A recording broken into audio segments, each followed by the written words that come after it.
Hey everyone, Technomentary here. In today's video, I'm going to show you how to fix your Acer black screen, but still turns on. You're going to follow these steps to fix it. So I'm going to show you a couple things to do. First thing is make sure that you're charging with a good charger. Sometimes the charger breaks depending on it. There's two parts. Either of the part can break, so you want to maybe try a different charger if you can, or a different outlet as well.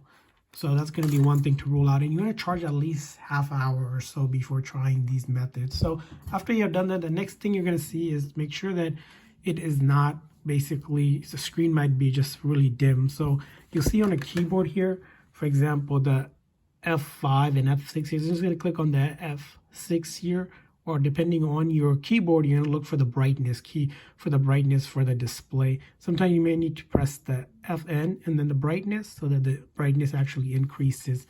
So make sure that brightness isn't the issue. Now, this is going to be probably the most easiest way to make sure the screen turns on from a black screen.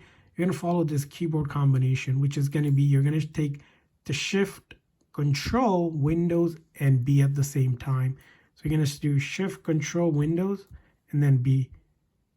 You're going to hold all 3 or 4 at the same time for about 30 seconds to even a minute until you can get the screen output display to refresh.